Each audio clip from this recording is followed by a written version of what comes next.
వార్తలకు స్వాగతం. వివరాల్లోకి వెళ్తే దేశంలో తొలిసారిగా మన మిత్ర పేరుతో ఏపీ ప్రభుత్వం వాట్సాప్ గవర్నెన్స్ కు శ్రీకారం చుట్టింది.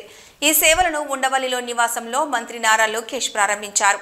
దీనికోసం అధికారిక వాట్సాప్ నంబర్ 955223000009ని రాష్ట్ర ప్రభుత్వం కేటాయించింది. ఆ అకౌంట్ కు వెరిఫైడ్ ట్యాగ్ టిక్ మార్క్ ఉంది. పౌర సేవలు అందివ్వడంతో పాటు ప్రజల నుంచి వినతులు స్వీకరించేందుకు, వారికి అవసరమైన సమాచారాన్ని చేరవేసేందుకు వీలుగా వాట్సాప్ గవర్నెన్స్ ను ప్రభుత్వం తీసుకొచ్చింది.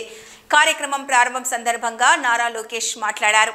వాట్సాప్ గవర్నెన్స్ చంద్రబాబు 2.0 పనితీరుకు మరో మైలురాయి అన్నారు. సర్టిఫికేట్ల కోసం కార్యాలయాల చుట్టూ తిరిగే పరిస్థితి రాదని, ఇప్పటి వరకు ఎవరూ చేయని విధానానికి శ్రీకారం చుట్టామన్నారు. So respected dignitaries, media friends, all of you, thank you very much for making it. As Bhaskar Garu just stated, we all believe it's a historical movement in governance initiative. We have seen our leader Chandrababu Naidu Garu 1.0, and as he's saying, this is his 2.0, and this marks with his change in governance also and delivery of e-governance. I believe that this is a true transformation that we're going to achieve. Saying that, this is what we call the Manamitra. It's a WhatsApp governance initiative that's going to be launched by the government of Andhra Pradesh and Meta.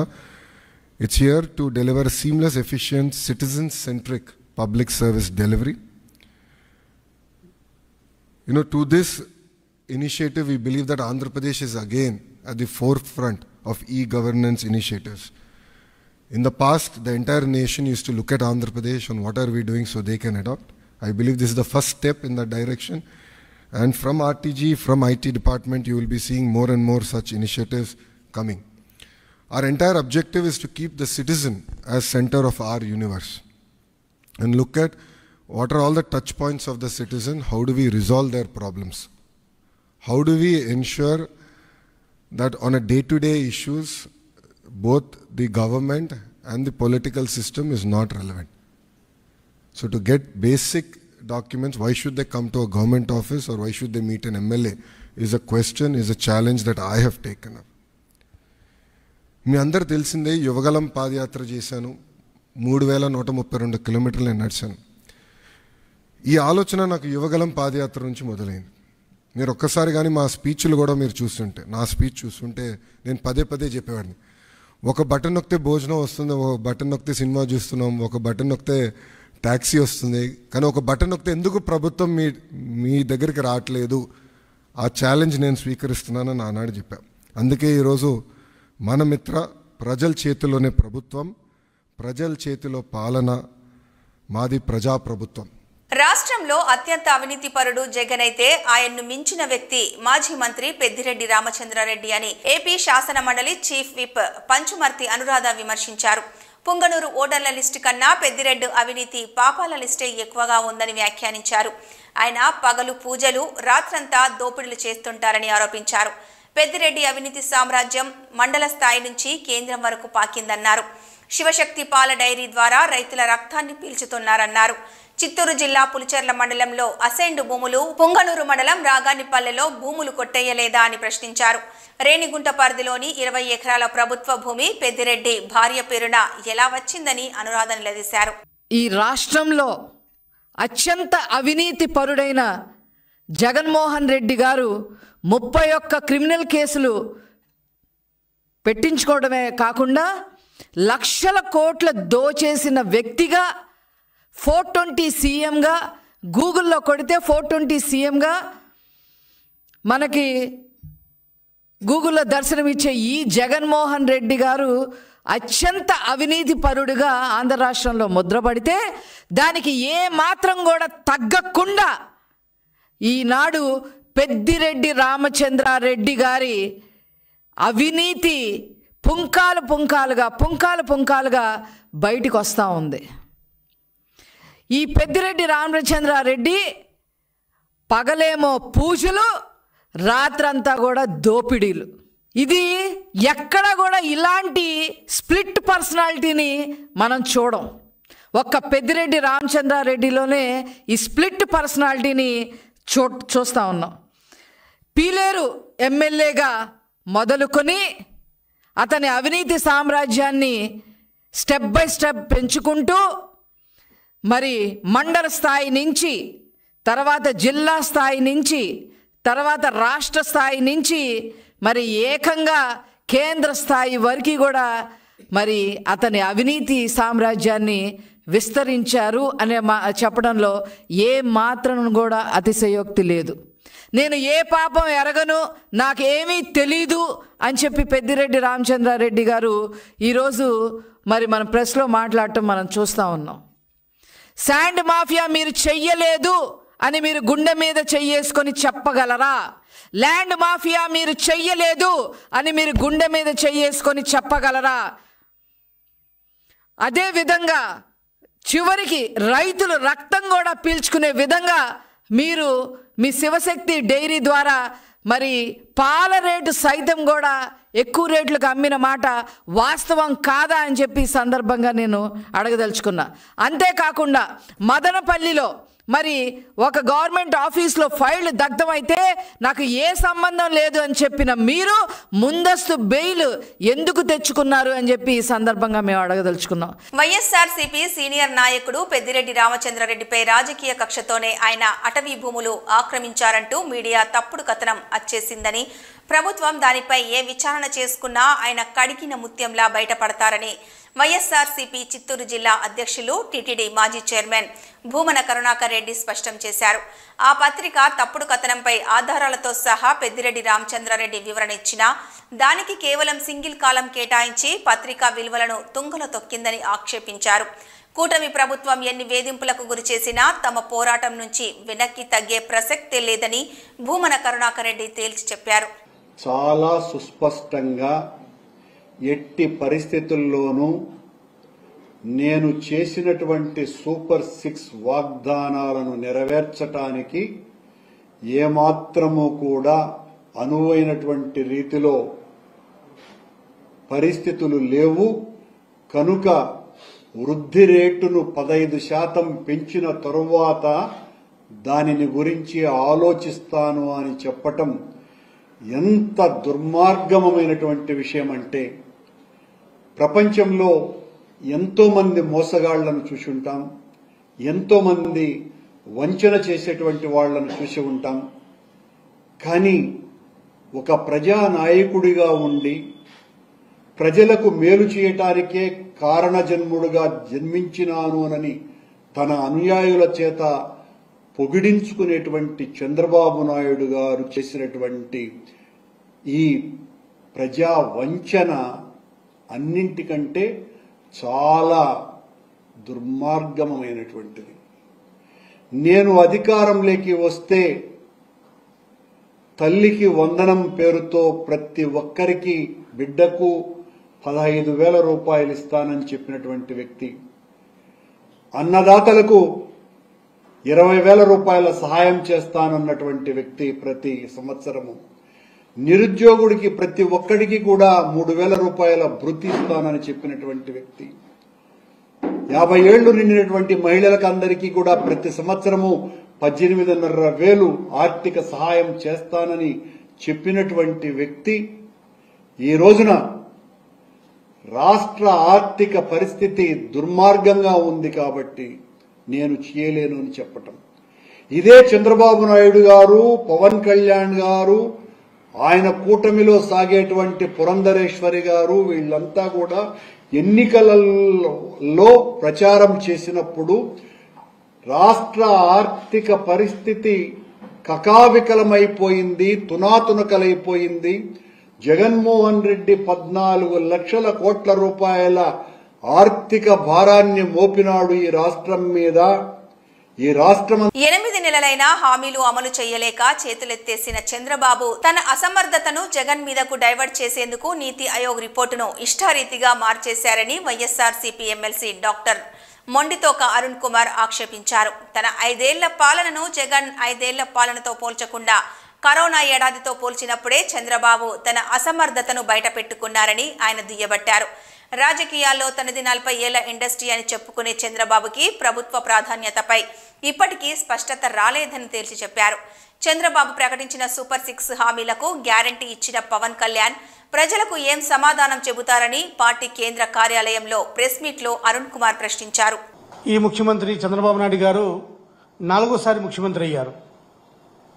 సుమారు 45 సంవత్సరాల రాజకీయ అనుభవం ఉన్న ఈ అనుభవం ఉన్న వ్యక్తికి ప్రభుత్వ ప్రాధాన్యతలు ఏంటి, మేము ఎటువంటి వాగ్దానాలు చేశాం, ఆ వాగ్దానాలు ఎలా అమలుపరచాలి, ఎటువంటి హామీలు ఇచ్చామనే దాని మీద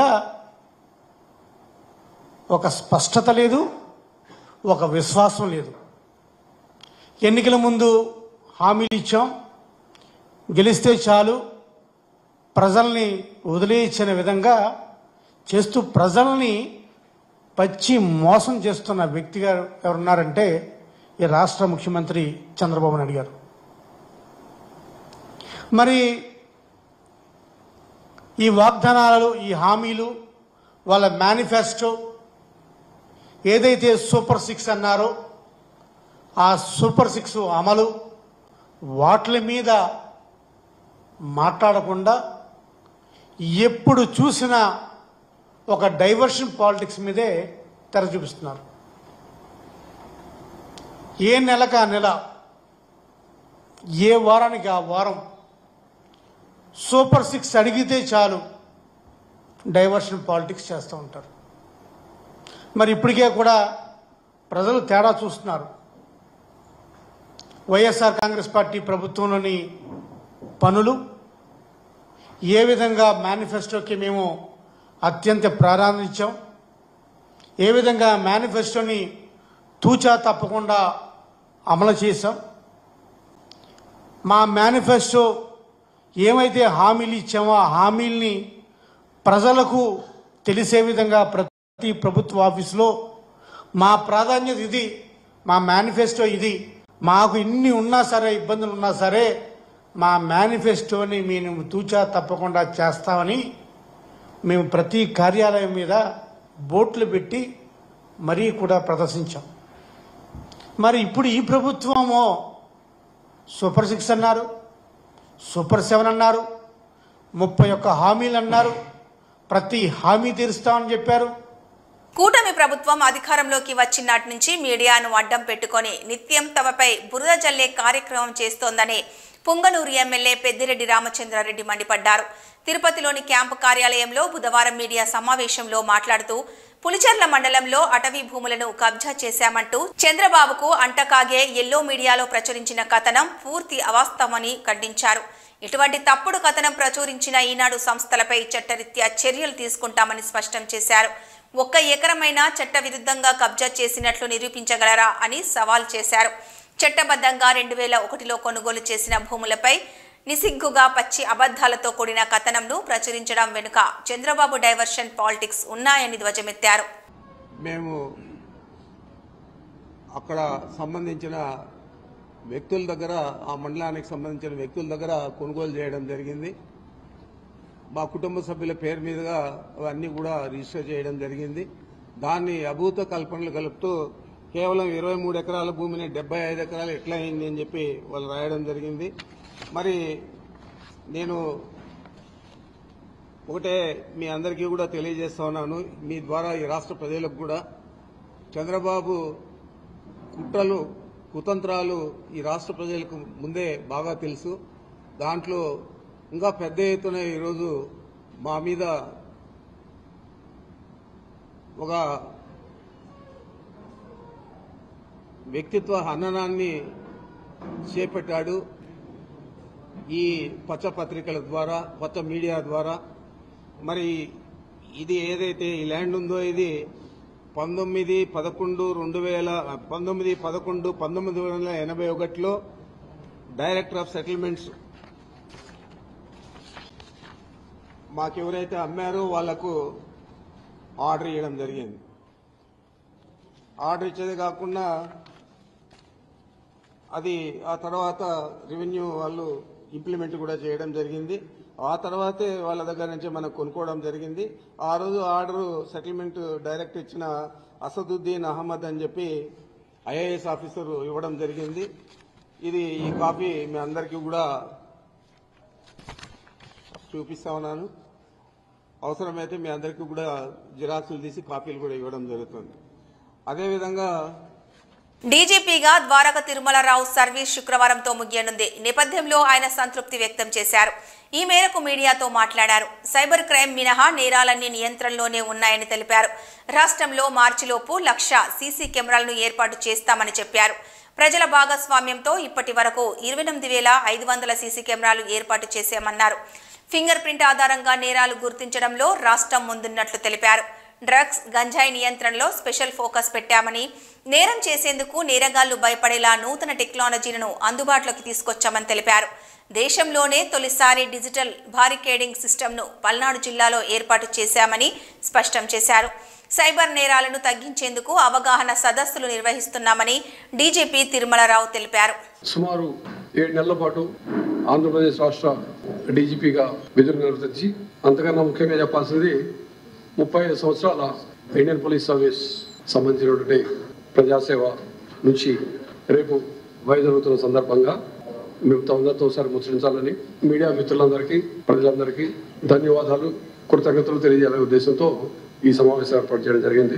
35 సంవత్సరాల సుదీర్ఘ ప్రస్థానం చాలా సంతృప్తికరంగాను, ఒక విధంగా వెనక్కి చూసుకుంటే గర్వంగా చేయాల్సిన పనిని సక్రమంగా చేసినందుకు, అకాడమీ నుంచి బయటకు వస్తున్నప్పుడు తీసుకున్నటువంటి ప్రమాణాన్ని సాయశక్తులా పాటిస్తూ, రాజ్యాంగాన్ని గౌరవిస్తూ, ప్రజల మానవ హక్కుల్ని సంరక్షిస్తూ, పోలీసులో ఉన్నటువంటి ప్రధానమైనటువంటి 2 అంశాలు శాంతి భద్రతల పరిరక్షణ, నేరాలు నిరోధించడం, అదేవిధంగా వెలికి తీయటం, క్రైమ్ ప్రివెన్షన్ డిటెక్షన్ అనేటువంటి మౌలిక సూత్రాలు పాటిస్తూ సంతృప్తికరంగా రాజధాని ప్రాంతానికి ఎమ్మెల్యేగా అంటూ గత వైసీపీ హయాంలో అనేక అవమానాలకు గురై తెలుగుదేశం పార్టీలో చేరి రాష్ట్ర మాదిగ కార్పొరేషన్ చైర్మన్గా మాదిగ జాతి అభివృద్ధికి కృషి చేస్తున్న డాక్టర్ ఉండవల్లి శ్రీదేవిపై సస్పెండ్ అయిన జడ్జి రామకృష్ణ చేస్తున్న వ్యాఖ్యలను తీవ్రంగా ఖండిస్తున్నామని మాదిగ మహానాడు రాష్ట్ర వర్కింగ్ ప్రెసిడెంట్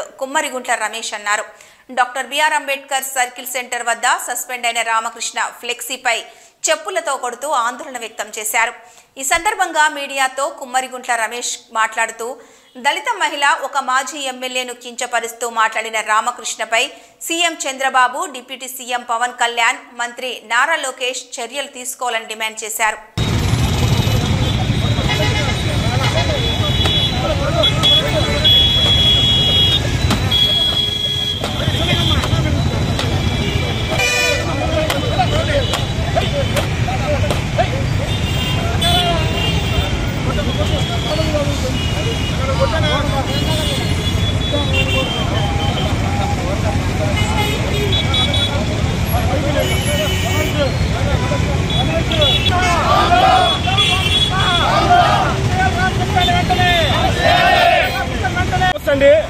ఆ పేరు Ramesh Kummariguntla, Madiga Mahanadu AP working president. ఎవరైతే సస్పెండ్ అయిన రామకృష్ణ జడ్జిగా కొనసాగించాడు, కొనసాగించిన అతను ఉండవల్లి శ్రీదేవి గారిని ఎలా పడితే అలా పచ్చి బూతులు తిడుతూ, ఒక మహిళని కూడా చూడకుండా ఎలా పడితే అలా హీనాతిహీనంగా మాట్లాడి ఆవిడను కించపరుస్తూ, ఒక దళిత మహిళని కూడా చూడకుండా ఈ రామకృష్ణ అనే ఒక మాజీ జడ్జి ఇతన్ని వెంటనే కఠినంగా శిక్షించాలి. శిక్షించడమే కాకుండా ఇతన్ని మన ఆంధ్రప్రదేశ్లో ఉండకుండా ఇతన్ని తక్షణమే కంపల్సరీ బహిష్కరించాలి. బహిష్కరించి ఇతన్ని ఇలాంటి వాళ్ళ వల్ల మహిళల పట్ల అగౌరవపరుస్తూ లేనిపోని గొడవలు క్రియేట్ చేస్తున్నారు. కంపల్సరీ ఇతన్ని మన ముఖ్యమంత్రి నారా చంద్రబాబు నాయుడు గారు, లోకేష్ గారు, పవన్ కళ్యాణ్ గారు ఇతని మీద కంపల్సరీ చర్యలు తీసుకునే విధంగా వారు తక్షణమే యాక్షన్ ప్లాన్ చేయాలని మా మాదిగ మహానాడు తరఫున తెలియపరుస్తున్నాము. మరియు ఎవరైతే ఉండవల్లి శ్రీదేవి గారు ఉన్నారో ఆవిడ వైసీపీలో ఎన్నో అవమానాలు, ఎన్నో బాధలు పడుతూ ఆ బాధలన్నీ దిగమింగుకొని కూడా టీడీపీ పార్టీకి సపోర్ట్ చేస్తూ పార్టీలో కొనసాగారు. టీడీపీ పార్టీకి ఎంతో సేవ చేసి పార్టీని గెలిపించుకోవడం జరిగింది. అలాంటి వ్యక్తికి నారా చంద్రబాబు నాయుడు గారు, లోకేష్ గారు మరియు పవన్ కళ్యాణ్ గారు కలిసి మాదిగ కార్పొరేషన్ చైర్మన్ గా ఆవిడికి అవకాశం ఇవ్వడం జరిగింది. దాన్ని జీర్ణించుకోలేని కొందరు వ్యక్తులు ఆవిడ మీద దుష్ప్రచారం చేయడం జరుగుతుంది. ఇలాంటి దుష్ప్రచారాలు మానుకోవాలని కంపల్సరీ ఇలాంటి చర్యలు కనుక ఇంకోసారి ఎవరైనా అవాకులు చవాకులు పేలితే కంపల్సరీ వారి ఇల్లు ముట్టడిస్తామని ఈ సభాముఖంగా మేము తెలియజేస్తున్నాము. కంపల్సరీ ఇదే చర్య కొనసాగితే మాత్రం వాళ్ళ ఇల్లు ముట్టడిచ్చి కంపల్సరీ మేము దాడులు తగబడతామని ఈ సభాముఖంగా మేము తెలియపరుస్తున్నాము. జై మాదిగా. 78వ మహాత్మా గాంధీ వర్ధంతిని పురస్కరించుకొని 30వ డివిజన్ పరిధిలో జూట్ మిల్ వద్ద ఉన్న మహాత్మా గాంధీ విగ్రహం వద్ద ఘనంగా నివాళులర్పించారు. ఈ సందర్భంగా ఎమ్మెల్యే మాధవి మాట్లాడుతూ దేశ స్వాతంత్ర్యం కోసం మహాత్మా గాంధీ చేసిన త్యాగం ప్రతి ఒక్క పౌరుడు గుర్తుంచుకోవాలన్నారు. బ్రిటిష్ వారిని భారతదేశం నుంచి తరిమి కొట్టి స్వేచ్ఛా వాయువును పీల్చుకునేలా చేసిన మహోన్నత వ్యక్తి మహాత్మా గాంధీ అన్నారు. ఆదర్శాలు ఎదుటవారికి చెప్పడమే కాదు తాను స్వయంగా పాటించాలని చెప్పిన మహాత్మా గాంధీని అందరూ ఆదర్శంగా తీసుకోవాలన్నారు.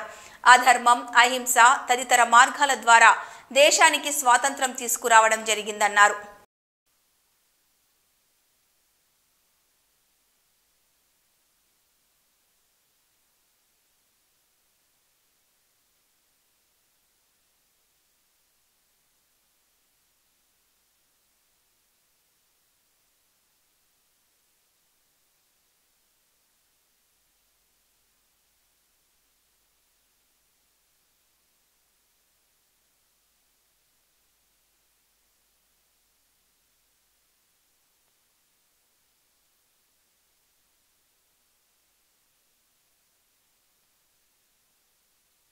తన ధర్మంగా అహింసే పరమధర్మంగా భావిస్తూ బ్రిటిష్ వారిని భారతదేశం నుంచి తరిమి కొట్టి స్వేచ్ఛావాయువులు పీల్చుకునేలాగా చేసిన మహోన్నత వ్యక్తి. ఆదర్శాలు ఎదుటివారికి చెప్పడమే కాదు తను స్వయంగా పాటించి మాత్రమే చెప్పాలి అని నిలిచిపోయిన గొప్ప వ్యక్తి. మన పితామహుడుగా మన ఫాదర్ ఆఫ్ నేషన్గా ఈరోజు మనం ఆయన్ని గుర్తు చేసుకుంటూ ఉన్నాము అనంటే ఆయన జీవిత విధి విధానాలు పాటించిన ఆయన స్ఫూర్తియే మనకి ఆదర్శంగా. ఈరోజు ఆయన్ని గుర్తు చేసుకోవడం నిజంగా మనందరి కర్తవ్యం, మనందరి ధర్మం. ఇలాగ గణ నివాళులు అర్పించి కేవలం ఆయనకి దండ వేసి మాత్రమే గ్రాటిట్యూడ్ తెలుపుకునే పరిస్థితే తప్ప అంతకు మించి మనము అలాంటి మహామనిషికి ఏమీ చేయలేని పరిస్థితి. అయితే ఆయన స్ఫూర్తిలో ఏ ఒక్కటైనా అసత్యాన్ని కావచ్చు, లేదంటే అధర్మాన్ని కావచ్చు, లేదంటే అబద్ధాన్ని కావచ్చు, ఇలాంటివి ఏ ఒక్కటి పాటించినా కూడా మనం ఆయనకి నిజమైన నివాళులు కానివ్వండి, జయంతి కానివ్వండి చేస్తున్నట్టుగా మనం భావించవచ్చు. కాబట్టి ఈ నేటి తరానికి, భావి తరాలకి కూడా స్ఫూర్తిదాయకంగా నిలిచే ఆయన చరిత్రని మరొకసారి మనందరం స్మరణ చేసుకుంటూ ప్రతి ఒక్కరికి మహాత్మా గాంధీ ఆశయాల సాధన కోసం ప్రతి ఒక్కరూ కృషి చేయాలని శాసన మండలి సభ్యుడు కెఎస్ లక్ష్మణ్ రావు పిలుపునిచ్చారు. మహాత్మా గాంధీ వర్ధంతిని పురస్కరించుకొని గుంటూరు మార్కెట్ సెంటర్లోని మహాత్ముని విగ్రహానికి గురువారం లక్ష్మణరావు నివాళులర్పించారు. స్వతంత్ర ఉద్యమంలో గాంధీ చేసిన పోరాటాలను మనమంతా కలిసి భావి తరాలకు అందించాలని ఆకాంక్షించారు. డొక్కా మాణిక్యవర ప్రసాద్, వల్లంరెడ్డి లక్ష్మణ్ రెడ్డి తదితరులు పాల్గొన్నారు.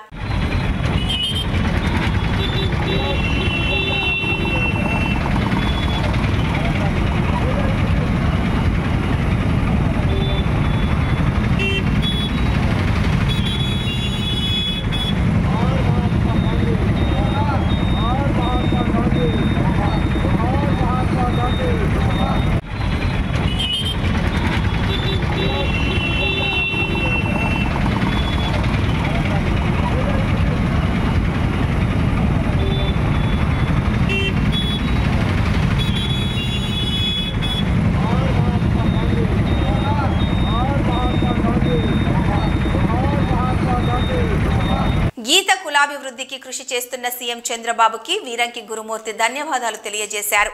ఆ వివరాలు ఇప్పుడు చూద్దాం. 10% ఓటా ఇస్తానని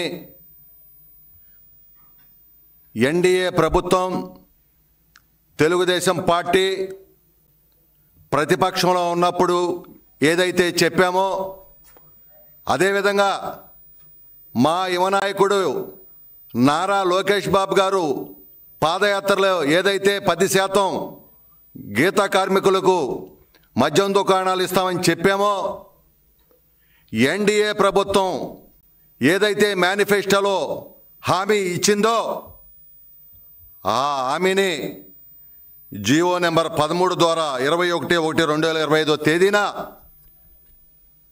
10% వాటా గీత కార్మికులకు ఇస్తూ జీవో ఇవ్వటమే కాకుండా ఈరోజు దానికి సంబంధించినటువంటి మొత్తం కార్యక్రమాన్ని ఈ ప్రభుత్వం ముందుకు తీసుకెళ్తుందని చెప్పి తెలియజేస్తూ, ఇందుకు మనస్ఫూర్తిగా గీత కార్మికుల తరపున గౌడ, శెట్టిబలిజ, ఈడిగా, సీసాయిన, యాత కులస్తులు ఎవరైతే ఉండారో హృదయపూర్వకంగా ఎన్డీఏ ప్రభుత్వానికి కృతజ్ఞతలు, ధన్యవాదాలు తెలియజేస్తా ఉన్నాం. అదేవిధంగా గౌరవ ముఖ్యమంత్రి నారా చంద్రబాబు నాయుడు గారికి, ఉప ముఖ్యమంత్రి పవన్ కళ్యాణ్ గారికి, యువ నాయకులు నారా లోకేష్ బాబు గారికి, ఎక్సైజ్ శాఖ మంత్రులు కొల్లు రవీంద్ర గారికి మనస్ఫూర్తిగా ధన్యవాదాలు, కృతజ్ఞతలు తెలియజేసుకుంటున్నాం. ఎందుకంటే ఈరోజు మాట నిలబెట్టుకున్నటువంటి జీవో గౌడ కులస్తులకు ఆసరా, గౌడ కులస్తులకు ఒక అండ, చెప్పిన మాట నిలబెట్టుకున్నటువంటి ప్రభుత్వం ఎన్డీఏ ప్రభుత్వం. సూపర్ 6 పై చిత్తూరు వైఎస్ఆర్ పార్టీ కార్యాలయంలో నాయకులు సమావేశం నిర్వహించారు. ఈ సందర్భంగా మాట్లాడుతూ సూపర్ 6 హామీలకు సంబంధించిన ప్లక్కార్డు చూపిస్తూ నిరసన తెలియజేశారు. ఎన్నికల్లో చంద్రబాబు హామీలన్నీ డమ్మీలంటూ ధ్వజమెత్తారు. మాట ఇచ్చి పేద ప్రజలను బాబు మోసం చేశారని మండిపాటు పడ్డారు. విద్య, వైద్యం, సచివాలయ వ్యవస్థ నిర్వీర్యం చేస్తున్నారని ఆగ్రహం వ్యక్తం చేశారు. చిత్తూరు వైఎస్ఆర్ పార్టీ కార్యాలయంలో వైఎస్ఆర్ పార్టీ నాయకులు, కార్యకర్తలు ప్రతి ఒక్కరు కూడా ఇక్కడ చంద్రబాబు నాయుడు గారు ఎలక్షన్స్ ముందు ఇచ్చిన సూపర్ 6 హామీల గురించి మీరు ఎంత మాత్రం ప్రజలు న్యాయం చేశారు అన్న విషయంపై ప్రశ్నించాలా అన్న నెపంతో ప్రతి ఒక్కరు కూడా మీడియా ముందు మా యొక్క బాధలన్నీ కూడా తెలియపరుస్తున్నాము. ముఖ్యంగా చెప్పాలంటే ఎలక్షన్స్ ముందు సూపర్ 6 అంటే ప్రతి ఒక్క మహిళకి 15,000 అని, ప్రతి మహిళకు 1,500 రూపాయలు ఉచితంగా ఇస్తామని, నిరుద్యోగ వృత్తి అని, మరి ఫ్రీ బస్సెస్ అని, తర్వాత 3 సిలిండర్లని, తర్వాత పెన్షన్స్ 4,000 రూపాయలని పెన్షన్ చేయడం జరిగింది. బాగానే ఉంది. ఇప్పుడు పెన్షన్ కార్యక్రమం మాత్రం ఒకటే సజావుగా జరుగుతూ ఉంది. మిగతా అన్ని విషయాలు కూడా ఎక్కడ కూడా నిరుద్యోగ వృత్తి కానీ, ప్రతి బిడ్డకు 15,000 ఇస్తానని చెప్పిన విషయం కానీ, పిల్లలు ఫీజు రియంబర్స్మెంట్ లేకుండా చదువులు కూడా నిలిపే పరిస్థితికి వచ్చేసింది పేద ప్రజలంతా. ఇలాంటి పరిస్థితుల్లో మేము తెలుగుదేశం ప్రభుత్వము వచ్చినప్పటి నుంచి ఈ కూటమి ప్రభుత్వము చంద్రబాబు నాయుడు గారితో, పవన్ కళ్యాణ్ గారు, అదేవిధంగా పురంధేశ్వరి గారు బీజేపీ తరఫున వీళ్ళందరూ కూడా ముగ్గురు ఏకమై ఎలాగైనా మీరు జగన్మోహన్ రెడ్డి గారిని ప్రభుత్వం ఉండకూడదు, ఆయన ఎలా ఓడించాలన్న ఒక కంకణం కట్టుకొని మీరు చేశారు. బాగానే ఉంది. తప్పుడు వాగ్దానాలు చేసి చంద్రబాబు నాయుడు గారు అయితే అరచేతిలో వైకుంఠం మారి అన్ని విషయాలు కూడా చెప్పి ప్రజల్ని మోసం చేసేయడం జరిగింది. ఇవాళ ప్రభుత్వం వచ్చిన 9 నెలలకే లక్షల కోట్ల అప్పులు పెట్టి సూపర్ 6 అంటే భయంగా ఉంది, సూపర్ 6 నేను నెరవేర్చలేము అన్న ఐడియాతో మీరు వచ్చేసారు. ఇవాళ నేను ఒకటే అడుగుతున్నా, జగన్మోహన్ రెడ్డి గారు చంద్రబాబు నాయుడు గారు లోపల ఉన్నారు, చంద్రబాబు నాయుడు గారిని చూసే ఐడియాతో పవన్ కళ్యాణ్ గారు రావడం జరిగింది. అదేవిధంగా అందరూ ఒకటయ్యారు. చంద్రబాబు నాయుడు గారు తప్పుడు వాగ్దానాలు 2014లోనే చేశారు. ఆ రోజు కూడా జగన్మోహన్ రెడ్డి గారు తప్పుడు వాగ్దానాలు చేసి ప్రజలను మోసం చేస్తే అది మంచిది అంగీకరించారు. మరి అది చెప్తున్నప్పుడు పవన్ కళ్యాణ్ గారు కూడా పక్కనే ఉన్నారు. మరి ఆనాడు అంతమంది కోట్ల మంది ప్రజలకి మీరు వాగ్దానం చేసి ఇవాళ వాళ్ళని రిక్తహస్తాలతో, ఉట్టి చేతులతో నిలబెట్టారు. మహిళలు అమ్మఒడి ఏదండి? మరి స్కూల్ తెరిచి ఎన్ని రోజులైన సంవత్సరం కాలం జరిపేస్తున్నారు మీరు. ఇంతవరకు అమ్మఒడి లేదు. మహిళలకి ప్రతి నెల 1,500 ఇస్తామన్నారు, అది లేదు. చదువుకుంటూ పిల్లలకి విద్యా దీవెన అన్నారు, అది లేదు. ఏ ఒక్క స్కీమ్ కూడా ఈ అదర్ దాన్ పెన్షన్ తప్పించి, పెన్షన్ లో కూడా చాలా సిస్టమ్స్ తీసుకొస్తున్నారు. కొన్ని లక్షల పెన్షన్లు తీసేసే కార్యక్రమం జరుగుతోంది. మరి నెల 2 నెలల్లో ప్రజలు అది కూడా ఆ డిఫరెన్స్ కూడా గమనించిపోతున్నారు.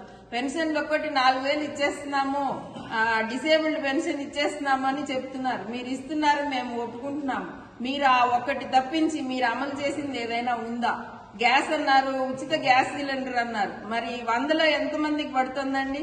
మీరు రిలీజ్ చేసిన బడ్జెట్ లోనే ఎంతమందికి కేటాయించారు? మీరు మరి ప్రజల్ని ఎందుకు, ముఖ్యంగా మహిళల్ని ఈ విధంగా మోసం చేసి మహిళల్ని వాళ్ళ నడి రోడ్లో నిలబెట్టారు?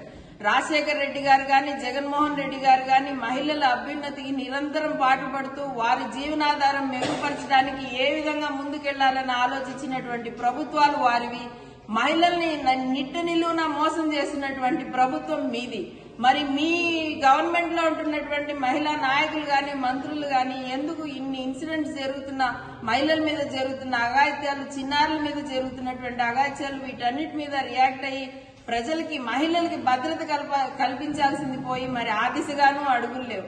కేవలం జగన్మోహన్ రెడ్డి గారిని రాజకీయ పరంగా టార్గెట్ చేయడము. జగన్మోహన్ అందరికి తెలిసిందే, ఆయన ఎన్నికలకు ముందు మీరు ఏమడిగినా ఫ్రీ ఫ్రీ ఫ్రీ, ఉచితం ఉచితం ఉచితం. కాకపోతే మాలాంటి పేద ప్రజలకు ఏదో వస్తుందంటే ఆశించడం తప్ప, ఆశించి అధికారం ఇవ్వడం తప్ప ఇంకేం తెలియదు. ఆయన అధికారం వచ్చిన తర్వాత ఈరోజు ఒక కులం కాదు, మతం కాదు, ప్రతి ఒక్కరిని కూడా అన్ని రకాలుగా కూడా ఈ రాష్ట్రంలో దాదాపు ఏడు నెలలు కావస్తుంది. ఇంకా సంవత్సరంలో పూర్తి కాలేదు. ఈ లోపే దాదాపు 1,20,000 కోట్ల రూపాయలు అప్పుగా తెచ్చుకున్నటువంటి బాబు గారు ఏం చేశారు ఆ నిధులను ఆలోచిస్తే తన కార్యకర్తలకు మాత్రమే పంచిపెడుతున్నారనే విషయాన్ని ప్రజలు గమనిస్తూనే ఉన్నారు. ఇక రాబోయే రోజుల్లో ఖచ్చితంగా ఆయన ఏ పథకం కాదు కదా, ఉన్నటువంటి ప్రజల మీద ఇంకా భారం వేసి దోచుకోవడం తప్ప. కూటమి ప్రభుత్వం అధికారంలోకి వచ్చింది మొదలు రాష్ట్రంలో దళితులకు రక్షణ కరువైందని, అంబేద్కర్ రాజ్యాంగాన్ని పక్కన పెట్టి లోకేష్ రెడ్ బుక్ రాజ్యాంగం అమలు చేస్తున్నారని YSRCP SC cell working president Kommuri Kanakarao ఆక్షేపించారు. సీఎం చంద్రబాబు సొంత జిల్లా చిత్తూరులో దళిత రైతు రమణయ్యను టీడీపీ నాయకుడు దాడి చేసి కొట్టడంతో ఆయన ప్రాణాలు కోల్పోయాడని చెప్పారు. దళితులపై దాడులు జరుగుతుంటే నిమ్మకు నీరెత్తినట్టు వ్యవహరిస్తున్న హోంమంత్రి మంగళపూడి అనిత తక్షణం రాజీనామా చేయాలని పార్టీ కేంద్ర కార్యాలయంలో ప్రెస్ మీట్లో కనకారావు డిమాండ్ చేశారు. చెప్పాల్సిన పని లేదు. పోలీసు వాళ్ళు ఎట్లా కానిస్టేబులే కొడుతున్నారు అని చెప్పి పేపర్లో వచ్చిందాన్ని బట్టి మళ్ళీ మేము అందరు చెప్తే రిజిస్టర్ చేస్తున్నారు. నిన్న వాళ్ళు కౌన్సిలర్స్ వాళ్ళు కూడా బెదిరిస్తున్నారు. అది చెప్తే మాకు వెంటనే కూడా ఫోన్లు చేయడము, మేము ఎందుకు వాళ్ళకు మేము కేసు ఏమైనా ఉంటే మాకు చెప్పండి, మీరు మాత్రం పత్రికా విలేకరుల సమావేశం పెట్టి మీరు స్టేట్మెంట్ ఇవ్వద్దండి అని చెప్పి సీఐలే ఫోన్లు చేసి చెప్తాను.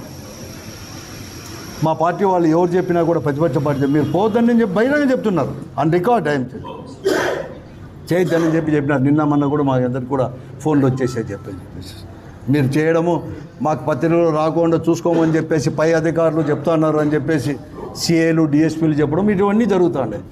నిన్న గుంటకల్లో చింతలాంపల్లి అని గుంటకల్ మండలంలో ఒక గ్రామం ఉంది. చిన్న గుడి దగ్గర చిన్న స్థలంకి పంచాయతీ ఏదో చిన్న స్థల వివాదం ఉన్నట్టుంది పార్టీ. సరే వాళ్ళిద్దరు వ్యక్తులైనా కూడా ఒకరో పార్టీ.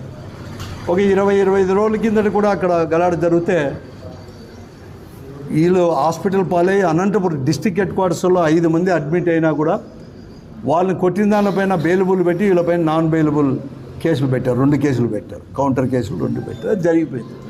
మళ్ళీ మొన్న చిన్న ఇన్సిడెంట్ జరిగితే గ్రామంలో జరిగితే దెబ్బలు తిని కంప్లైంట్ ఇవ్వడానికి నాగేంద్ర కంప్లైంట్ ఇవ్వడానికి పోలీస్ స్టేషన్కి పోతే అక్కడ సిఐలు లేడంట, కానీ ఎవరో కానిస్టేబుల్ కిషోర్, జాఫర్, ఒక 2-3 కానిస్టేబుల్ ఉన్నాడు. వాళ్ళు కంప్లైంట్ తీసుకొని పక్కన పెట్టేసి గుడ్డలిప్పి ఒక డ్రాయర్తో నిలబెట్టి నోట్లో ఆ కానిస్టేబులే గుడ్డ పెట్టి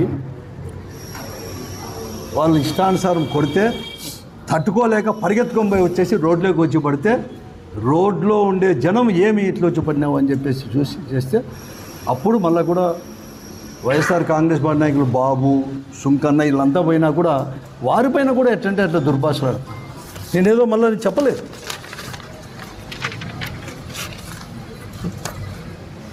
అసలుకు వెంటనే